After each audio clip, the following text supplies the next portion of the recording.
ইলিশ মাছ পেয়েছি, বল। কেন? এই যে তুমি সোনালী রঙের সুন্দর জালটা কিনে এনেছো, এই জাল কিনতেই তো অনেক টাকা দরকার। তুমি যদি টাকা না পেতে তাহলে তুই জালটাও কিনতে পারতে না। না রে মা, এই জাল আমি টাকা দিয়ে কিনিনি রে।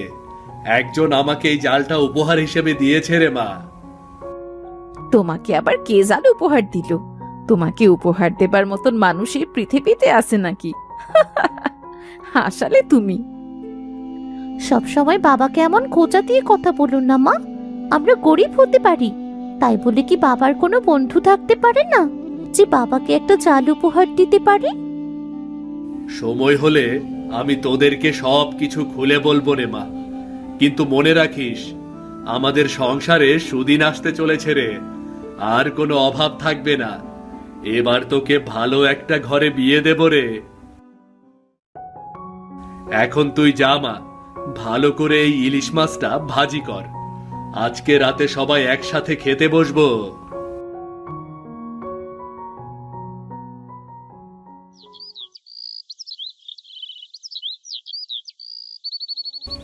পরের দিন সকালবেলা আবুল মিয়া আবারও নদী থেকে অনেকগুলো মাছ ধরলো এবং সে ইলিশ মাছগুলো নিয়ে ইলিশ মাছের হাটে গেল বিক্রি করতে।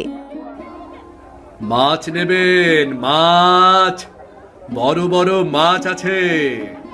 এত বড় ইলিশ মাছ এই বাজারে আর কোথাও নেই।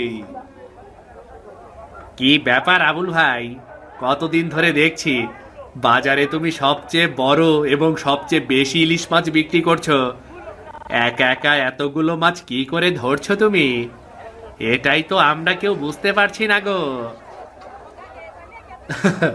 কি যে বলিস তোরা, আমি সারাদিন পরিশ্রম করে যে কটা মাছ পাই সে তো বাজারে বিক্রি করি রে। তোমার জন্য আমরা কেউ আর মাছ বাজারে বিক্রি করতে পারছি না। ক্রেতারা তোমার ইলিশ মাছ সব থেকে বেশি পছন্দ করছে, কারণ তোমার মাছগুলো আকারে অনেক বড় আর খেতেও অনেক সুস্বাদু। এসব সৃষ্টিকর্তার ইচ্ছা। এমনও দিন গিয়েছে আমি একটা মাছও পাইনি। কয়েকটা পুঁটি মাছ নিয়ে বাজারে এসে বসেছিলাম, তখন ব্যাপারী সাহেব আমাকে অনেক অপমান করেছিলেন। কিন্তু আজ আমার ভাগ্য দেখ, কত বড় বড় ইলিশ মাছ নিয়ে এসেছি, দেখলি? সেখানে মাছের ব্যাপারী এসে উপস্থিত হলো।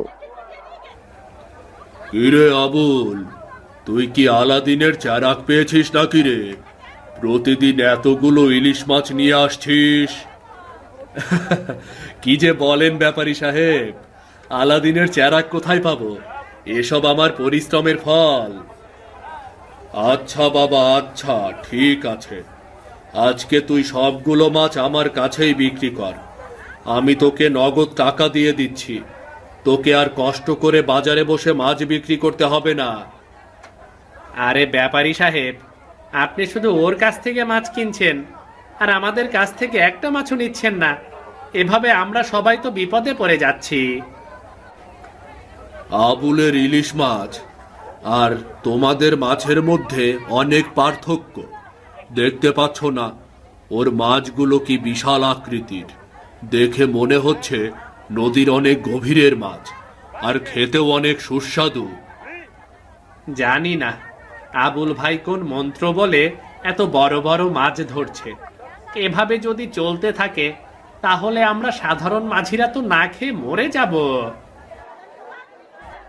এরপর আবুল ইলিশ মাছগুলো ব্যাপারীর কাছে বিক্রি করলো এবং বাড়ি ফিরে গেল।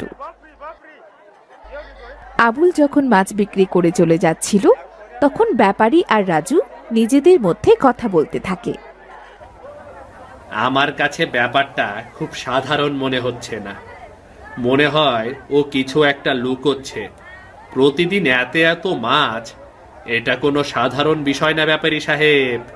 ও কিছু একটা লুকাচ্ছে।